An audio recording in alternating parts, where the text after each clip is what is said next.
حضرت ابو ہریرہ رضی اللہ تعالیٰ عنہ فرماتے ہیں کہ بابا جی نبی پاک کی بارگاہ میں آئے اور جب وہ واپس جانے لگے تو میں نے عمر پوچھی تو عمر تھی 96 سال. عمر کتنی؟ 4 کم پورا 100 سال. کہتے ہیں بزرگ جب آئے نا تو یہ بھویں جو ہے نا ان کی سفید ہو کے تو یوں آنکھوں پہ آ گئی. بڑی چھڑی بابا جی نے پکڑی ہوئی اور دونوں ہاتھ پکڑ کے نا چھڑی کے اوپر جھکے ہوئے ایک جانب. قربان جاؤں. کہتے ہیں جب وہ بزرگ مسجد میں داخل ہوئے تو میرے رسول نے کھڑے ہو کے استقبال فرمایا. کھڑے ہو اور نبی کریم صلی اللہ علیہ وسلم نے آگے بڑھ کے بابا جی کو بازو سے پکڑا اور بٹھایا. حضور بیٹھ گئے. کہا بزرگوں کیسے آئے ہو؟ تو کہتے ہیں وہ بابا جی بات کرتے تو آنکھ کھول کے پہلے حضور کا چہرہ دیکھتے, پھر وہ بات کرتے تو ان کے لب و لہجے کے اندر بڑی پریشانی, بڑی تکلیف, بڑی مایوسی.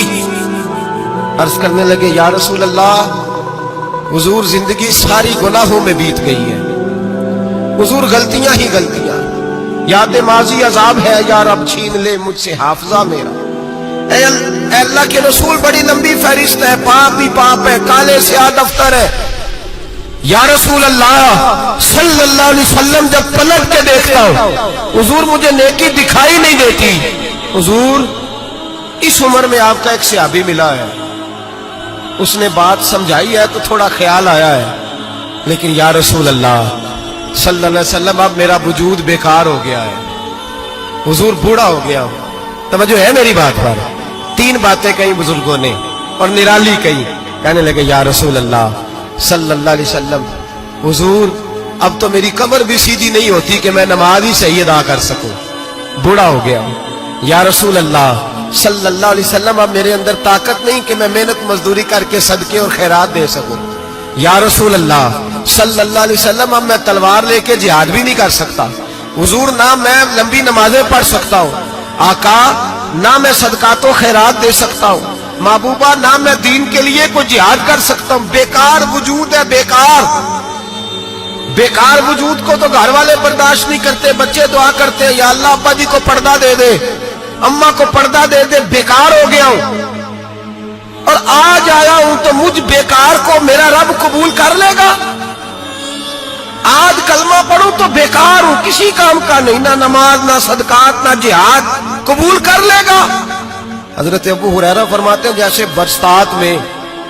برسات میں بارش کی جھڑی لگتی ہے یوں مصطفیٰ کی آنکھوں سے جھڑی لگ گئی. حضور کھل کے روئے, کھل کے. اور میرے حبیب پاک نے فرمایا بزرگوں بڑے مجاہد ہیں, دین کے لیے جہاد کرنے والے بڑے ہیں, رب کریم کو آپ کی تلوار کی حاجت نہیں. اور فرمایا اس کے خزانے کوئی خالی تو نہیں کہ آپ ہی گویا صدقہ دیں گے تو بھرے جائیں گے. اور فرمایا پھر رب کریم کی شان میں اضافہ نہیں کرتی عبادتیں, وہ تو بندے کو نفع دیتی ہیں. میں بزرگوں نہ آپ جہاد کریں نہ آپ صدقات دیں, لا لمبی نمازیں پڑھیں, آپ صدق دل سے آ جائیں, اللہ کے رسول کا وعدہ ہے رب آپ کو بغیر حساب کتاب جنت عطا فرما دے گا. میرے نبی کریم علیہ السلام فرماتے ہیں جو بندہ توبہ کرنے والا تھا, اللہ کی بارگاہ میں آنے والا تھا, بار بار توبہ کرتا تھا, احساس رہتا تھا, اسے احساس تھا, آیا کرتا تھا, پھر بھی غلطیاں ہو گئی, قیامت کے دن رب کریم اپنے فضل کی چادر اس پہ ڈالے گا, فضل کی چادر ڈالے گا, اور رب کریم اس سے پوچھے گا یہ گناہ کیا تھا. اور نبی پاک فرماتے ہیں اس نے بڑے بھی گناہ کیے, اللہ چھوٹے چھوٹے گناہوں کے بارے میں پوچھے گا.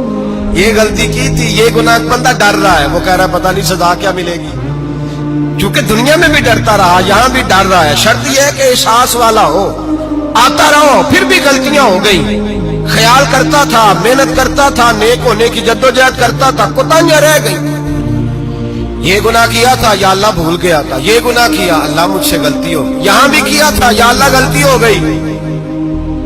نبی پاک صلی اللہ علیہ وسلم فرماتے ہیں چھوٹے چھوٹے گناہ اللہ دکھا رہا ہے اور اسے کہہ رہا ہے یہ کیا تھا, مانتا جا رہا ہے. رب کریم فرماتا ہے پتہ ہے میں تیرے ساتھ کیا کرنے والا ہوں, ٹانگیں کانپ گئی, یا اللہ پتہ نہیں. فرمایا میں تجھے ان گناہوں کے بدلے نیکیاں دینے لگا ہوں, ان گناہوں کے بدلے نیکیاں. نبی پاک فرماتے ہیں فٹافٹ ہی بول پڑا, کہنے لگا یا اللہ میں نے تو بڑے بڑے گناہ بھی کیے, اگر تو نے گناہوں کے بدلے نیکیاں دے دیا تو میرے تو بڑے بڑے پاپ دیے, وہ دوسرے کدھر ہیں؟ میرے حبیب کریم